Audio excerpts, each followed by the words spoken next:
Gittin, gelmelerinde gizli gidişlerin varmış aslında.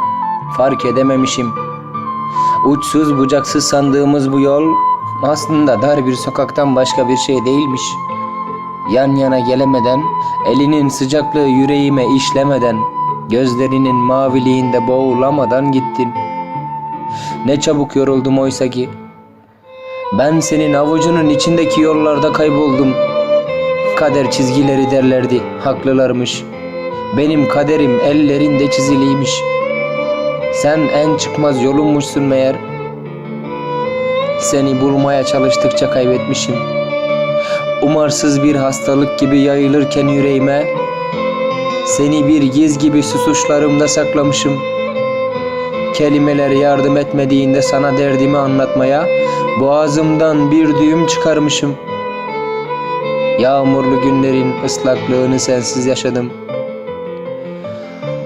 Hani haberin olursa diye gözyaşlarımdan sensiz bu kadar aciz olduğumu görme diye hep yağmurlarda ağladım. Aslında gözyaşlarımın yanağında yaptığı yolu gör istedim. O yoldan bir gün sen de geç istedim. Kilitler vurdum gel değişlerime. Paslı kaldım sensizlik sığınağından. Anlatamadım kimselere. Sen gitmeyenimdin.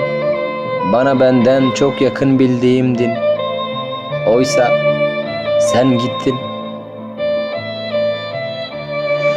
Yokluğuna gebe geceler, her güneş batışında sensizlik doğurdu. Ben sensizlikten eksildim. Yok oldum günden güne. Herkesi sığdırdığın kalbine bir benlik yer açamadın sadece. Sen gittin, ben yokluğumu varlığına armağan ettim. Giderken bastığın topraklara gelişler ektim. Tek mevsim yaşadım ayrılığı. Hep yağmurlu, hep sonbahar. Sensiz cinnetler biriktirip yokluğunun yarattığı kaosla savaştım. Bir gün aralayacağını bilseydim kapımı, bu savaşın kahramanı ben çıkardım. Ama sen gittin. Sen önümüze çıkan ilk yol ayrımında terk ettin. Sen gidince bu şehirden dar geldi bana dünya. Misafir saydım kendimi kendime. Geç oldu artık. Ben de kendimden çok duramadım.